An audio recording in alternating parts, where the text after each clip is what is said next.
Então eu quero dar boas-vindas a todos. E vamos abrir nossa Bíblia. Mateus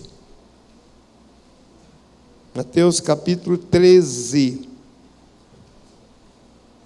Mateus 13, terça-feira falamos sobre Jesus explicando a parábola do semeador. Gastamos o tempo nas explicações que Jesus deu sobre a parábola do semeador, terça-feira passada. E hoje vamos para mais uma parábola que Jesus também expôs e que tem muita aula para nós. Nós não vamos ler a parábola, porque é muito conhecido, mas vamos ler a explicação que Jesus deu sobre a parábola. Mateus capítulo 13, começando do versículo 36. Então, tendo despedido a multidão, foi Jesus para casa. E chegaram ao pé dele os seus discípulos, dizendo: explica-nos a parábola do joio do campo. E ele respondendo disse-lhes: o que semeia a boa semente é o Filho do homem. O campo é o mundo. A boa semente são os filhos do reino. E o joio são os filhos do maligno. O inimigo que o semeou é o diabo. E a ceifa é o fim do mundo. E os ceifeiros são os anjos. Assim como o joio é colhido e queimado no fogo, assim será na consumação deste mundo. Mandará o Filho do homem, os seus anjos, e lhes colherão do seu reino tudo o que causa escândalo, e os que cometem iniquidade, e lançá-los-ão na fornalha de fogo, e ali haverá pranto e ranger de dentes. O último versículo, 43. Então, os justos resplandecerão como o sol no reino de seu Pai. Quem tem ouvido, ouça. Aleluia. Graças a Deus. Essa foi a parábola que Jesus explicou. Aqui é a explicação. A parábola em si, nós conhecemos que Jesus disse que um homem plantou uma vinha, tinha um campo e semeou boa semente, e quando foi de manhã que ele foi ver, tinha nascido joio no meio da semente. Essa foi a parábola, e que os seus servidores se prontificaram a ir lá para arrancar o joio. E ele disse: não arranca agora, deixa crescer juntos. Depois, na hora certa, o Pai vai mandar os seus anjos para fazer a colheita, porque pode acontecer que, em arrancando o joio, vocês arranquem o trigo, porque, na verdade, o joio parece muito com o trigo. É alguma coisa confusa para se definir. Então, depois, os discípulos fizeram o pedido que nós lemos aqui agora. E é sobre essas palavras dos discípulos que eu gostaria de parar e refletir com vocês, procurando descobrir aquilo que diz respeito a todos nós e que nos ajudam a melhorar a nossa fé, porque nós repetimos sempre aqui, é nosso dever repetir, que se a palavra de Deus não surte efeito para mudanças na nossa vida, alguma coisa está errada. Ou a palavra que nós estamos lendo não é a palavra de Deus, estamos com a Bíblia trocada, ou então nós estamos insensíveis, porque, na verdade, o que se espera é que a palavra de Deus surta efeito no coração dos ouvintes. Então, é isso que a gente procura sempre fazer. Então, eu vou passar agora a cada versículo, dando uma paradinha, e vocês vão nos acompanhando aqui. No versículo 36, que é o primeiro que nós lemos. Não há clareza para que casa Jesus foi, depois de proferir a parábola do joio. É um ponto interessante de parar, porque tem pessoas que colocam Jesus numa situação completamente desumana e só acha que Jesus vivia orando e pregando. Quando ele não estava pregando, ele estava no monte, nos matos, orando. E a Bíblia não diz isso.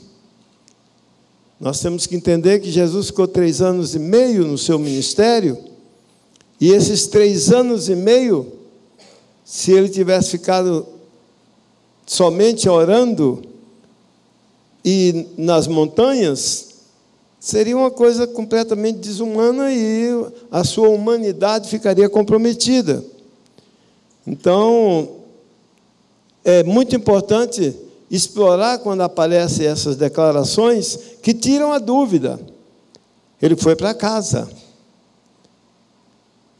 E às vezes nós não olhamos muito bem esses detalhes e consagramos certos erros doutrinários que pode até virar heresias, como, por exemplo, na visita dos magos ao menino que nasceu, ao Jesus, menino que estava nascendo, quando os magos foram visitar Jesus, até hoje, quem faz ilustrações, quem faz os chamados presépios, coloca os magos visitando Jesus na manjedoura. Impossível. Jesus não estava mais na manjedoura. Quando você vai ler a Bíblia, você percebe que os magos chegaram na casa onde Maria estava com Jesus. Não era mais na manjedoura. Herodes mandou matar os meninos de 2 anos para baixo. Será que Jesus estaria 2 anos ainda na manjedoura? Não tem sentido isso. Mas é uma coisa que vai passando de uma forma comum, porque vai se repetindo, e a gente vai engolindo aí, mas quando para e encontra essas frases assim, a gente deve dar uma paradinha. Então, Jesus foi para casa. Agora, também cabe uma outra reflexão. Jesus tinha casa, ele tinha propriedade, tinha alguma casa que era dele, não consta na Bíblia.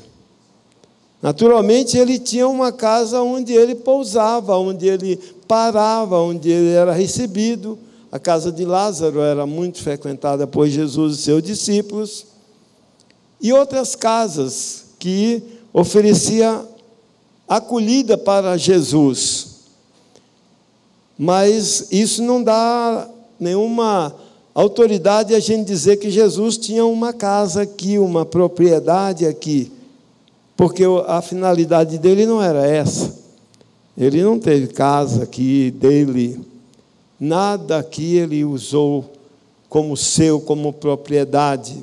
Tudo que ele usou aqui foi emprestado, foi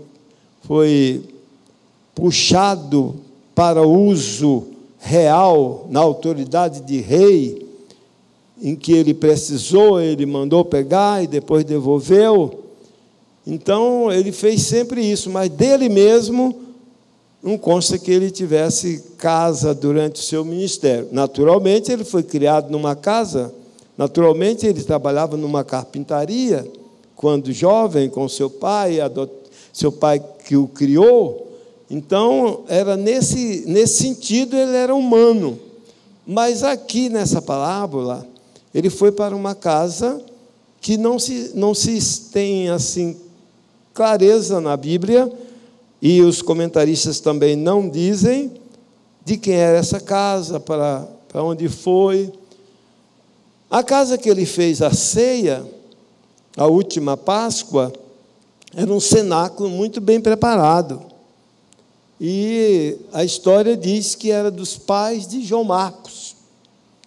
João Marcos, aquele que acompanhou Jesus no Getsemane, até o Getsemane, ele teria saído da casa de João Marcos para ir para o Getsemane. A casa era também emprestada. Ele disse, vai na rua, entra na cidade, vê um homem que está carregando um cântaro, aonde ele entrar, pergunta não diz, o mestre quer saber aonde é que vai celebrar a ceia, a Páscoa com os seus discípulos, e então ele mostrou um cenáculo muito mobiliado, muito bonito, confortável.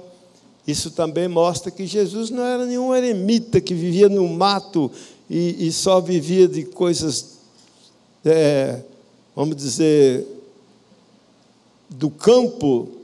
Não, ele tinha todo o conforto quando era convidado. Então, essa é uma explicação interessante que aparece já no versículo.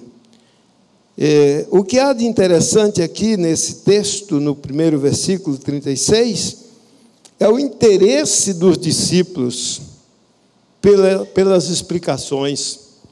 Vocês perceberam que não partiu de Jesus explicar a parábola?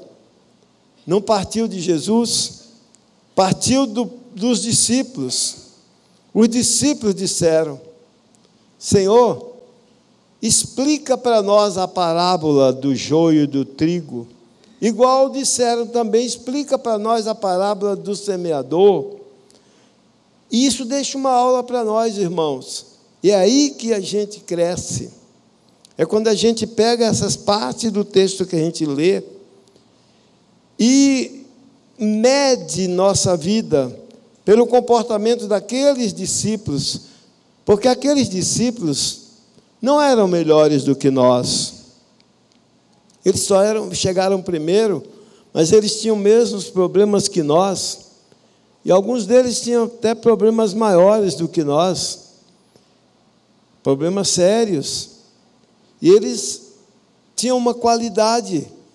Eles eram interessados por Jesus. Interessados por entender o que Jesus falava. E isso faz uma diferença, irmãos.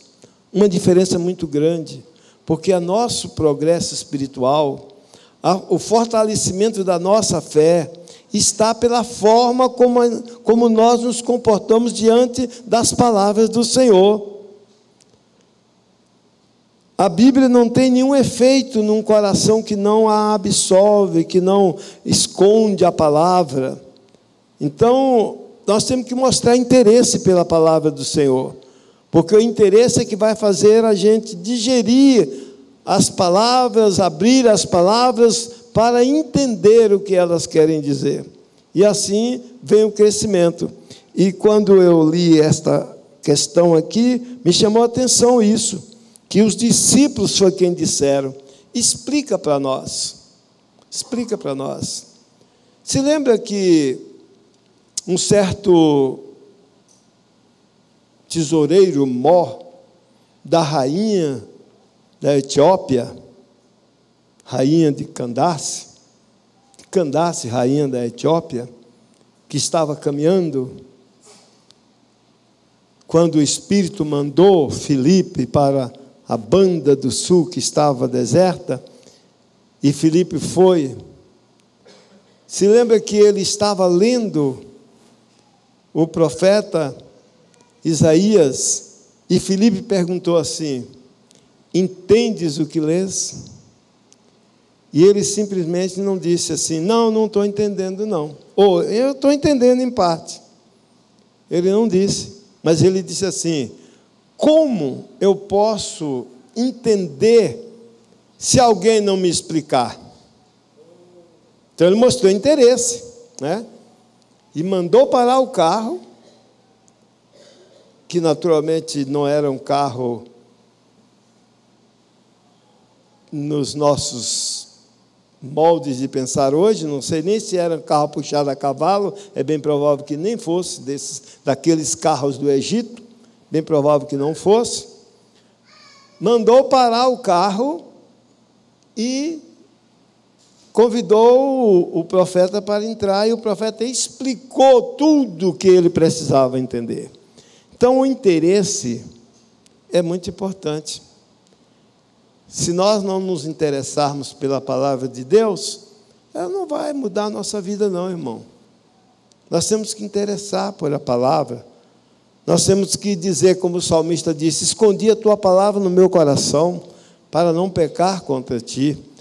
Por isso que a gente não pode perder de maneira nenhuma o sentido de certas mensagens na Bíblia que o mundo não aceita.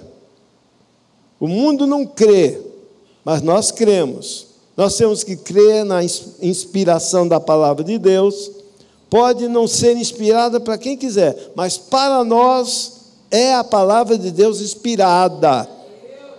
E nós amamos a palavra de Deus. Nós temos que crer na condenação eterna, que nós vamos passar aqui no texto, já foi lido. Temos que crer na existência do inferno. Temos que crer na existência do maligno, do diabo, como a Bíblia fala. Agora, o mundo faz uma certa camuflagem nas coisas e começa a dar pinçadas na nossa mente. Não, que isso? Coisa da Idade Média. Que isso? Não existe isso. Inferno. Inferno é da cabeça do Dantes, que escreveu a Divina Comédia. Não existe isso, não. Que isso?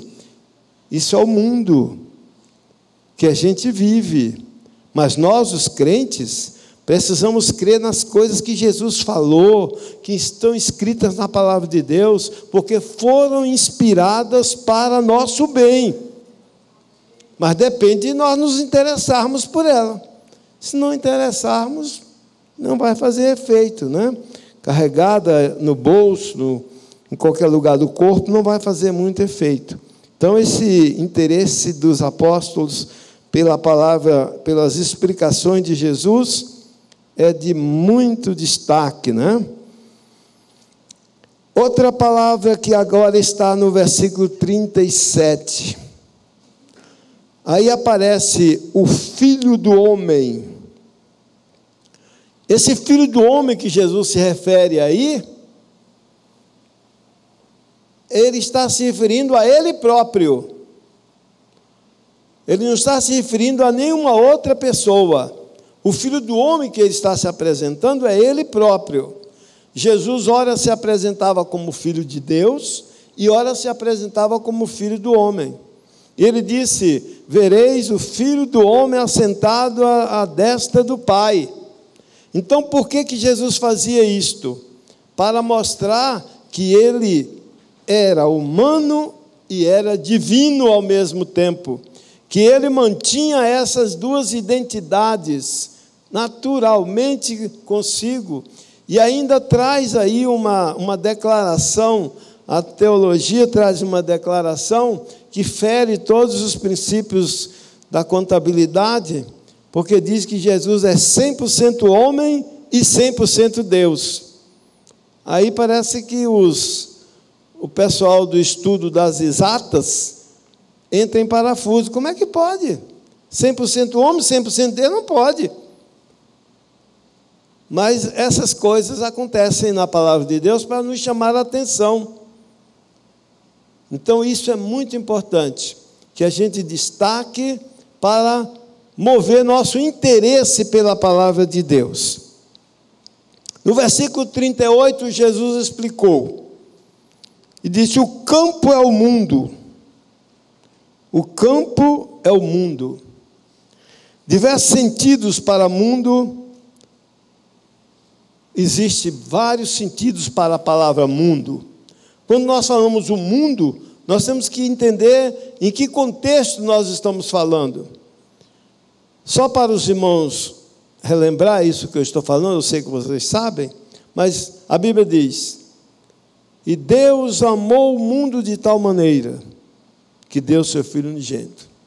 Em outro lugar a Bíblia diz: não ameis o mundo, nem as coisas que no mundo há.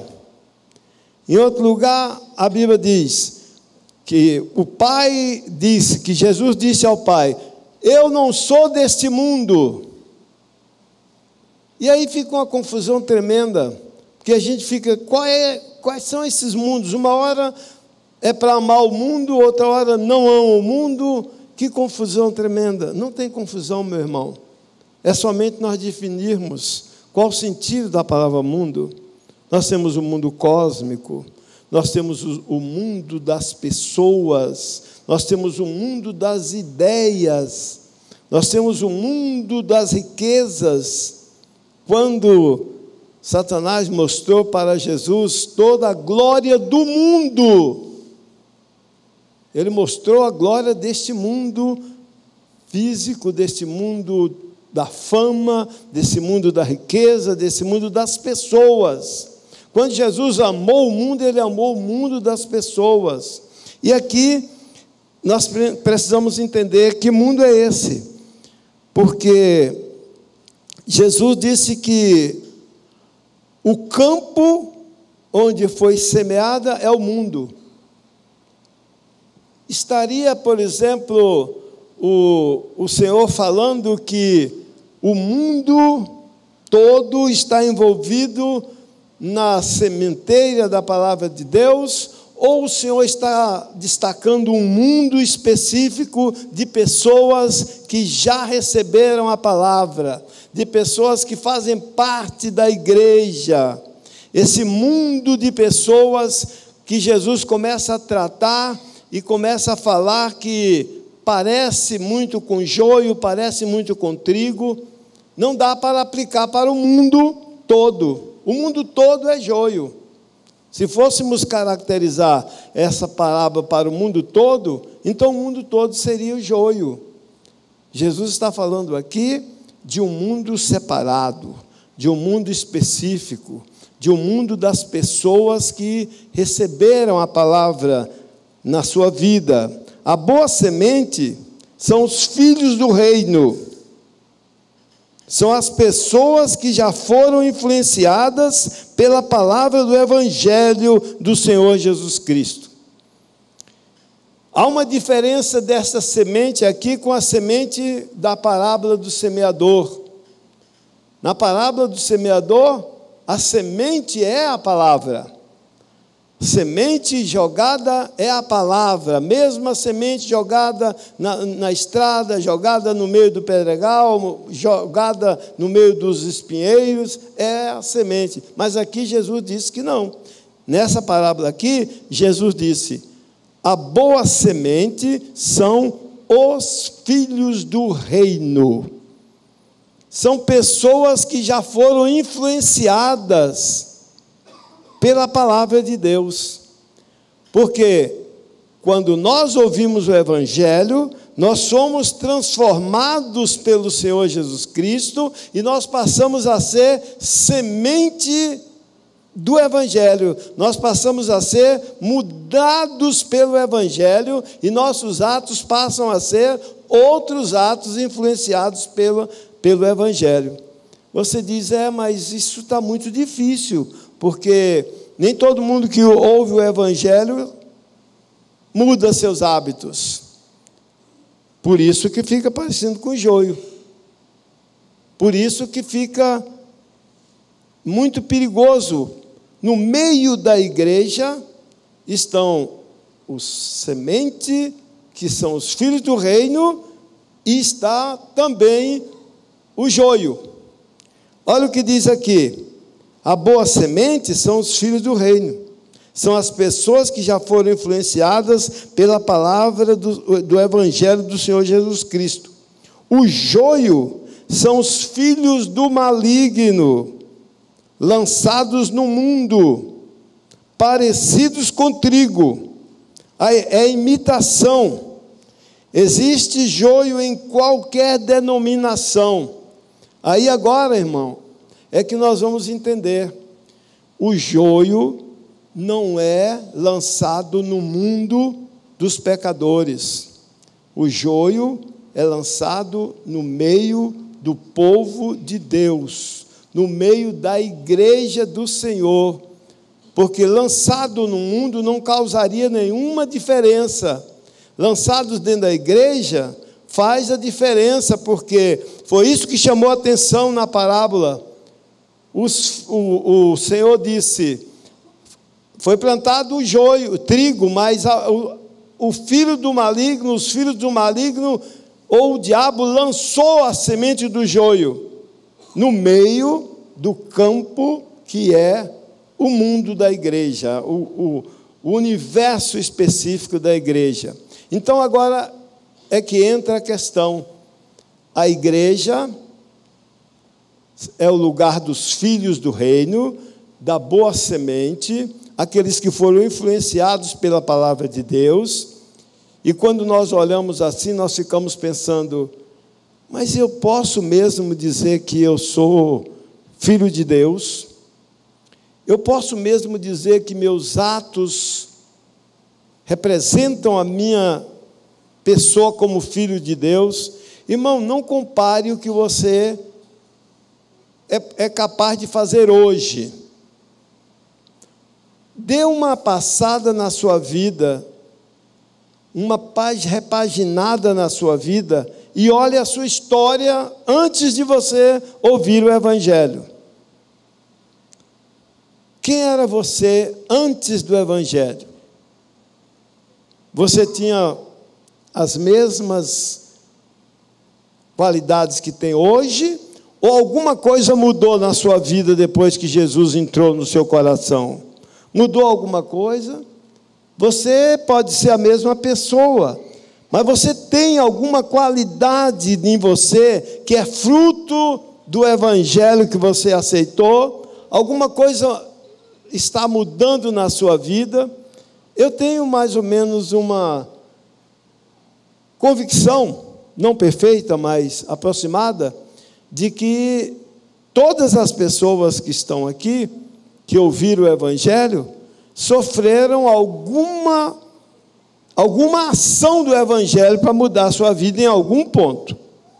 Pode ser que não sejam perfeitos, que não mudou tudo perfeito, que você não é hoje aquele santo que devia ser, mas que mudou alguma coisa, mudou. Dá uma passada, começa pelas palavras, depois começa pelos atos, depois passa pelos pensamentos, depois passa pela sua maneira como você age em todos os momentos, que seja no comércio, que seja na diversão, que seja na família. Mudou alguma coisa? Eu tenho certeza que muitos aí estão dizendo assim: como mudou? Como mudou? Tem gente aí que está dizendo, pensando assim: mas mudou tanto que eu nem pareço que sou aquela pessoa de outrora, que sou o mesmo, de tanto que mudou. Não é por causa da idade, mudou por causa da mudança dos hábitos. Porque se a palavra de Deus entra no nosso coração e recebe guarida, nossos atos serão influenciados por essa palavra. E é isso que é o Evangelho. Foi isso que Paulo disse. O Evangelho é o poder de Deus, porque ele muda a nossa vida, muda para melhor. E assim, Jesus disse que os filhos do reino são aqueles que ouvem a palavra, se tornam uma nova criatura e são lançados no mundo para influenciar a igreja. Então esse é chamado de a boa semente. Glória a Deus por isso. Pois não? Isso, as boas novas.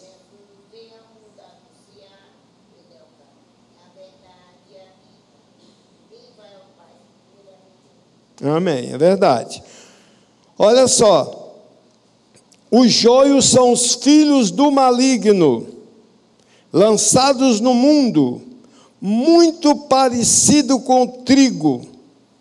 É imitação. É aí que está o problema. É isso que é o perigo. Você sabia que crente é um ser transformado pelo Senhor, e por isso ele recebe o título de trigo, são os filhos do reino, mas o joio parece com crente, fala como crente, às vezes até age como crente. Olhando assim, você diz que é crente. A única diferença é que não é crente. Esse é que é o problema. E quantas vezes nós temos tido problemas assim? Houve uma época que identificava as pessoas que eram crentes pela vestimenta. Aí sabia, francamente, rapidamente, quem era crente e quem não era. Na época do jeans, foi o primeiro escândalo mundial que aconteceu. Foi essa roupa chamada jeans, lançada lá, não sei se foi lançada lá, mas veio para cá dos Estados Unidos, como roupa própria para todo tipo de trabalho, etc, etc. Mas você sabia que houve uma época quando o jeans foi lançado, chegou ao Brasil, a Assembleia de Deus não usava jeans, mas de jeito nenhum. De jeito nenhum.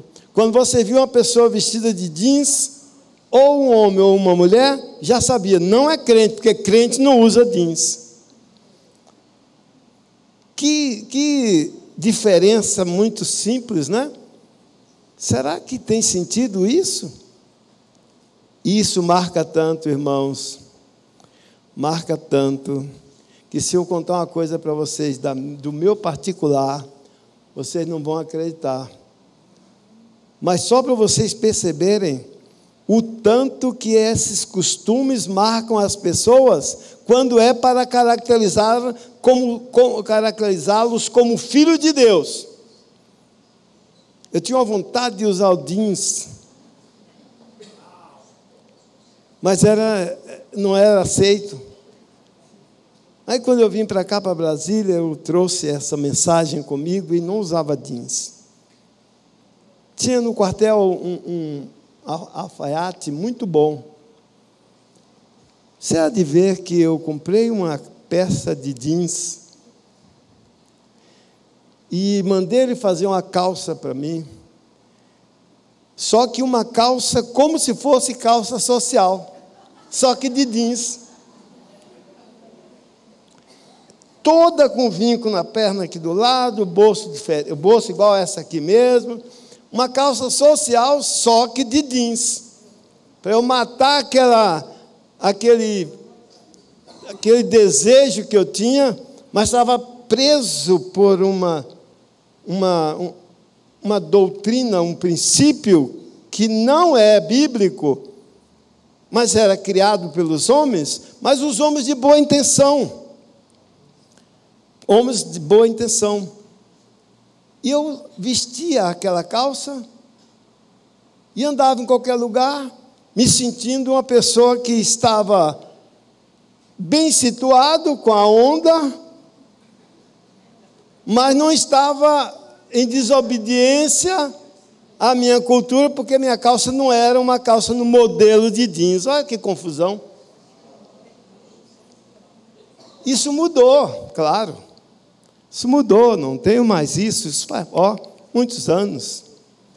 Só para mostrar para vocês que há um interesse, houve sempre um interesse de separar o povo de Deus, o joio do trigo. Então criavam essas questões assim para separar. E nada disso separa. Nada disso identifica o verdadeiro cristão. Engana-se muito quem pensa que uma pessoa, por estar vestida aí na moda, por estar vestida, bem vestida, ou de acordo com uma grife moderna da hora, por isso ela está fora do princípio cristão. Engana-se muito quem pensa isso. E agora, diga-se de passagem, que nós precisamos ter muito cuidado, porque o mundo mudou, está mudando, e muito, e nós precisamos ter nossas características para saber como vamos separar o joio do trigo. Aí o problema de hoje chama-se tatuagem. Aí os que gostam de uma identificação mais fácil, de identificar rapidamente, já identifica assim: tem tatuagem? Tem. Então é joio. Não é trigo. Não é filho de Deus. Não é filho do reino. Usa barba, cavanhaque, então não é filho do reino. Não é filho do reino. Irmão, essas coisas não é isso que identifica um servo do Senhor. Nós temos que entender que o maligno não ia deixar as coisas serem assim tão fáceis de se identificar. Ninguém é reconhecido como servo de Deus por o que usa, pelo que deixa de usar. O que vai acontecer é que nós precisamos entender, é a mensagem que passa com isso. Mensagem que passa. Por quê? Qual a intenção? E o Senhor aqui deixou bem claro, quando alguém queria ir lá limpar e tirar o joio, ele disse: não faça isso. O joio parece muito com o trigo. O joio parece muito com o trigo. Não tem coisa para parecer mais com salvo do que crente formatado por fora. Crente que foi formatado por fora, ele parece santo. Parece santo. Mas a santidade não é algo que se dependura no corpo por fora. A santidade é coisa que vem de dentro. E quem produz a santidade em nosso coração é o Espírito de Deus que habita no nosso espírito. O Espírito de Deus habita no nosso espírito. E assim nossos atos passam a ser atos de servos de Deus. É assim que a mudança acontece. Na igreja local, há condições bíblicas de identificar o joio. Existem métodos bíblicos de separar, de saber quem é trigo e quem é joio. Isso aí existe. Aí você pensa assim: mas pastor, aqui na igreja funciona esse método? Aí eu vou dizer: sim, claro, é para a igreja. Aí você vai me perguntar: então por que o senhor não separa o joio do trigo aqui dentro da igreja? Ou então você faz uma outra pergunta, você é mais educado, você pergunta: o senhor acha que aqui na igreja tem joio? A minha resposta é: sim, eu acho que tem. Então por que o senhor não arranca? O senhor não está dizendo que existem métodos bíblicos próprios para caracterizar e dizer quem é quem? Vamos ver. Olha o que a Bíblia diz. Mateus 7,16. Por seus frutos os conhecereis. Porventura colhe-se figos dos espinheiros, uvas dos espinheiros ou figo dos abrolhos? Então, o que é que vai mostrar quem é trigo ou quem é joio? O fruto. É o nosso fruto. Que confusão se nós não observarmos isso. Já falei aqui que eu estava na academia e tinha um colega que estava lá malhando na academia, mas ele não tinha onde colocar o dedo que não fosse uma tatuagem no corpo dele. E quando eu cheguei perto dele, que ele chegou para falar comigo, e eu olhei, ele tinha uma tatuagem dentro do olho. Ele e a esposa. E quando a esposa falou com ele, perto de mim, a língua da esposa era cortada, aberta em duas pontas assim. Cortada a língua. Uma coisa completamente estranha. Não foi em outro lugar, não, aqui mesmo em Guará. Normal, isso é normal. Mas, irmão, quando aquele moço falou comigo, ali por o ambiente mesmo da academia, eu percebi que a palavra dele, a conversa dele, o jeito dele, não era nada de filho do capeta que eu pensava que fosse. Não era nada disso. Eu estava muito preocupado com o estereotipo dele, com o que estava no exterior. E aí eu comecei a refletir. Eu pensei, se nós começarmos com esta questão de marcar o joio com nossas próprias mãos, escolher quem é joio e quem é trigo, daqui a pouco nós vamos anular o Evangelho. Vamos anular o Evangelho, porque o mundo que nós vamos pregar é um mundo que está com esta roupagem. E quem vai ouvir o Evangelho terá que vir para dentro da igreja com esta roupagem. E nós temos que observar quais serão os frutos que essa pessoa vai dar. Porque tem muito de paletó e gravata, fazendo coisas que não devem fazer. Tem muita gente com a saia comprida, fazendo coisas que não deve fazer. Precisamos ter muito cuidado com o Evangelho que marcava exteriormente, com o Evangelho que Jesus disse que é o verdadeiro trigo. É pelo fruto que se vai conhecer. Enquanto está o pezinho de joio e o pezinho de trigo, parece muito, mas na hora que dá o cacho, é mais ou menos, não é bem estritamente isso, mas mais ou menos comparado com o pé de trigo e o pé de arroz. Parece muito. Mas quando dá o cacho, você percebe claramente a diferença. O pé de arroz, o cacho vira assim, pesa. O pé de trigo é sempre para cima. Pode estar granado como tiver. A inclinação do cacho de arroz é bem maior. Quando dá o cacho, você vai entender.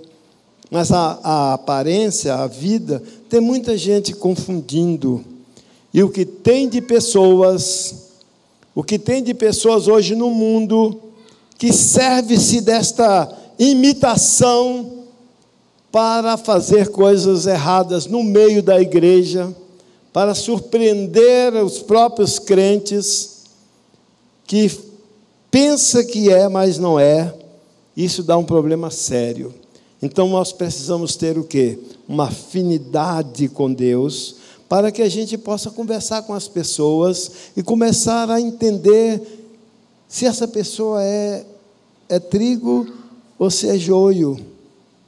Pelas palavras, pela forma de agir, qual o comportamento, como eu vou saber se uma pessoa tem condições de demonstrar confiança, se eu nunca dei nenhuma oportunidade de mostrar de que ela se mostre se é confiável ou não?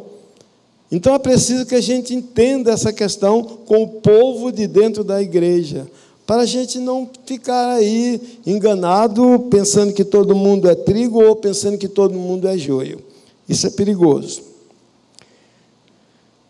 1 aos Coríntios, capítulo 11, 19, Paulo foi muito claro. E é assim que nós devemos ter, nós devemos seguir isso aqui, irmão. Olha o que ele disse aqui, 1 Coríntios 11, 19. Entre vós, etc, etc, é o contexto, e no versículo ele diz aqui, e até importa que haja entre vós heresias, para que os que são sinceros se manifestem entre vós. Então isso é muito importante. Só no convívio que nós vamos... A pessoa, um crente que você está conversando com ele, e você conhece esse crente há muito tempo, e daí a pouco você conversando com ele, você fala, quando Jesus voltar, aí ele diz para você, ou ele ou ela, diz, não, quando Jesus voltar, não. Eu vou partir dessa vida, e depois eu vou voltar. Eu vou reencarnar depois, e eu estou me cuidando para que eu não reencarne em um corpo pior do que eu estou hoje. Eu estou fazendo o maior esforço, sendo uma pessoa melhor, para que na próxima reencarnação eu possa reencarnar numa pessoa melhor do que eu sou hoje. Porque existem pessoas talentosas, existem pessoas que pintam até com a boca, existem pessoas que fazem quadros maravilhosos com o pé, e essas pessoas são dotadas de um espírito muito bom, porque já reencarnaram várias vezes. Aí você percebe que essa pessoa está aqui dentro da igreja, e tem esse pensamento, pronto, você já sabe com quem você está lidando. Você pode estar encostadinho nela, mas você diz assim, joio. Joio. Então, irmãos, é preciso que se tenha essa questão muito clara. Você precisa conhecer o que é a natureza do cristão e o que faz essa natureza na sua vida. Olha aqui no versículo 39 que nós lemos. Jesus disse, o inimigo que semeou o joio é o diabo. Aí entra em choque com a modernidade, entra em choque com as pessoas que se dizem ter uma mente evoluída, uma mente que já progrediu, e quando progride assim, a primeira coisa que risca é que não existe pecado, não existe diabo. Mas nós não podemos progredir tanto assim. Nós precisamos manter o que Jesus disse. Jesus disse aqui, quando mandou os discípulos saírem de 2 a 2, 70 de 2 a 2, fazer um estágio controlado por Jesus, e depois eles voltaram felizes da vida porque viram tantas maravilhas. Jesus disse, em Lucas 10, 18, eu vi Satanás como raio cair do céu. Nós cremos nisso ou não cremos? Nós cremos na Bíblia toda ou não cremos? Existe poder das trevas agindo nas regiões celestiais ou não existe? Existem os servos do Senhor na terra a serviço do reino de Deus, e existem os servos do maligno na terra a serviço do maligno ou não existe? Precisamos pensar essas coisas, irmãos, para que a gente possa definir bem com quem estamos e quem somos. O que não podemos é marcar as pessoas por fora com esses pontos que eu já coloquei para vocês, mas que eles existem e estão a serviço. E outra coisa, hein? Vou falar bem baixinho, mas às vezes eles são mais prudentes do que os filhos da luz. Jesus disse, os filhos das trevas são mais prudentes do que os filhos da luz. Foi Jesus que disse. Essas coisas acontecem. No versículo 40, Jesus disse: na consumação dos séculos, o joio será colhido para o fogo ardente. O joio será colhido para o fogo ardente. Irmãos, não é peça literária, não é conto. No final, a situação será bem definida. Leia o livro de Apocalipse. Ih, pastor, Apocalipse. Eu prefiro ver o filme. Não, irmão, leia a Bíblia, é melhor. Leia a Bíblia. Porque se você vê o filme e não lê a Bíblia, você vai ter uma ideia de que o Apocalipse é o resultado de uma obra de atores e de pessoas bem preparadas e que, na verdade, não existe o inferno. Mas antes de qualquer essa evolução, Jesus disse que existe o inferno. E ele aqui que diz aqui, ó, na consumação dos séculos, mandará o Filho do Homem os seus anjos, e eles colherão do seu reino tudo que causa escândalo e os que cometem iniquidade. Não é quem tem um estereotipo que não pareça com crente, mas aqueles que cometem escândalo e pratica iniquidade. Tem tanta gente escondida atrás de um poste, pensando que um poste lhe esconde. No Cruzeiro Velho, tinha um bêbado violento e ameaçando, e ele vinha descendo. Eu era jovem na época, e ele me ameaçou. Você sabe que eu me livrei dele escondendo atrás de um poste? Um poste, mais fino do que eu. E ele veio mesmo com vontade de me pegar, mas como eu vi que ele estava meio bêbado, o que eu fiz?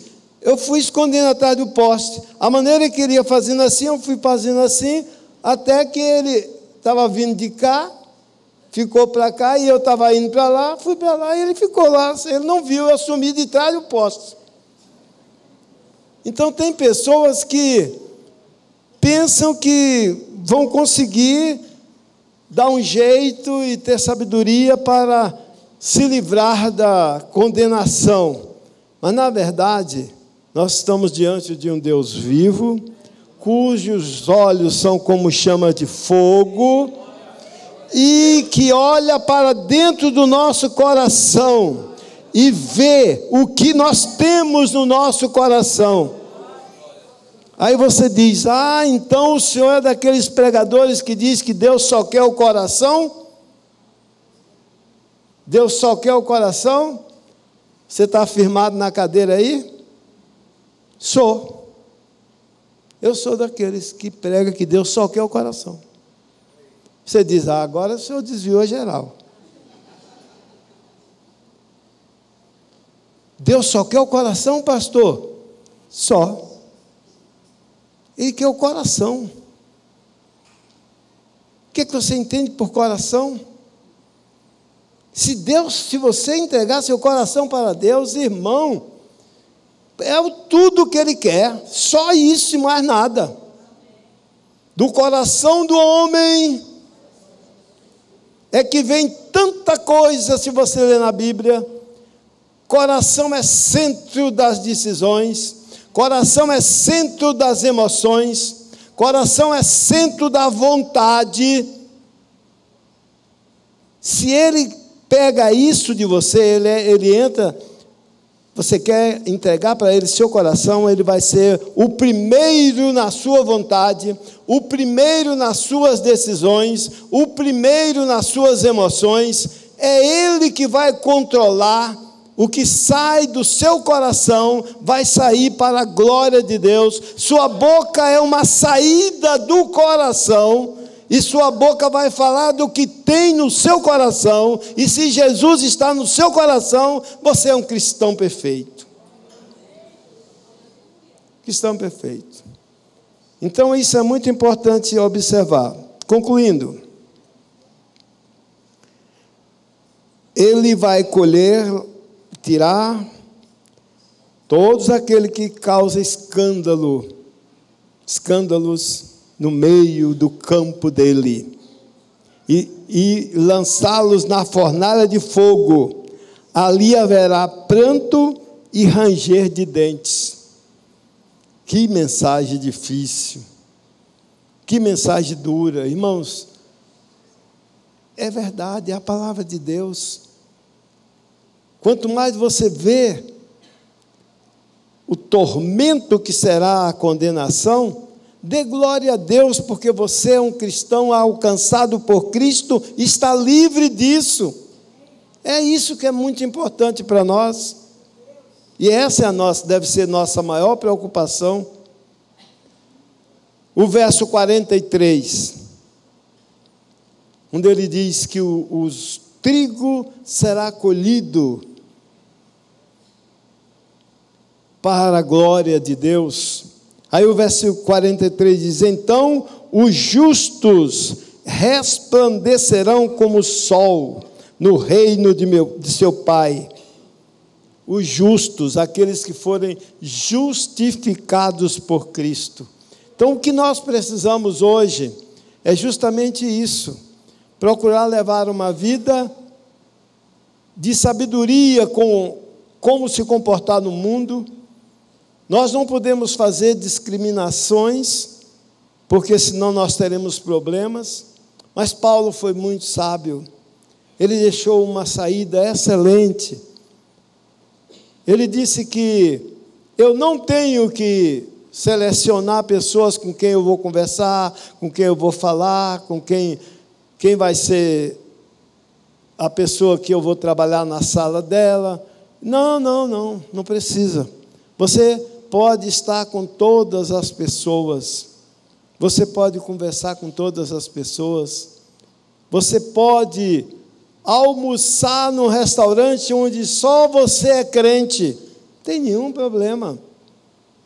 Você pode ter a mesma comunhão que você tem com sua família. Você pode estar num ambiente, num ônibus, onde só você e sua família é crente.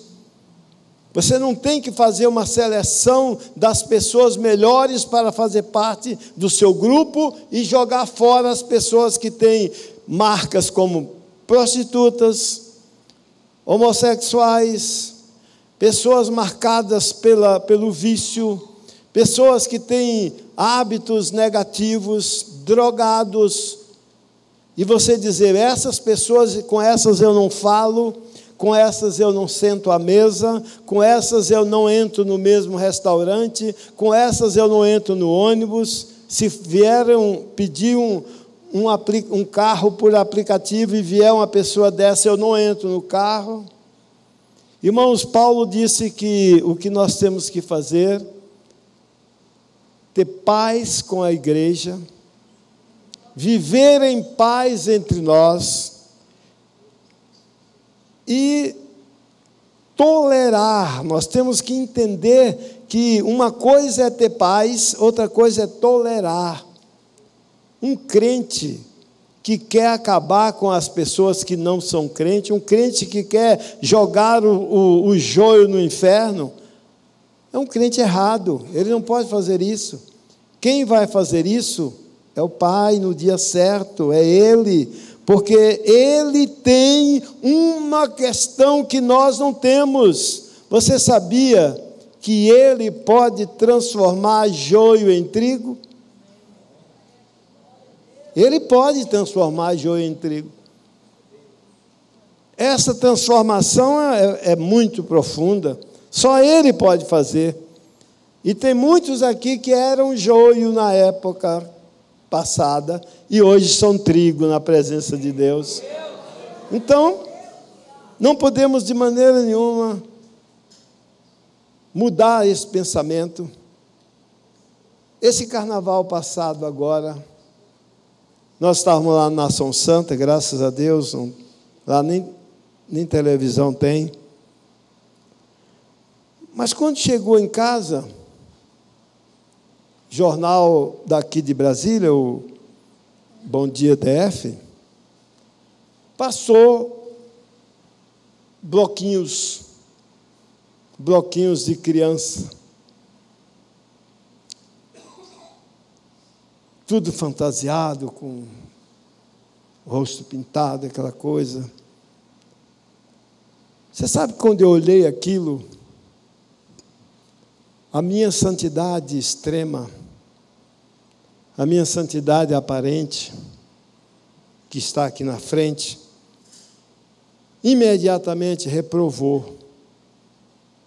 E eu olhei assim e pensei, que coisa, tão pequenos e já filhos do diabo.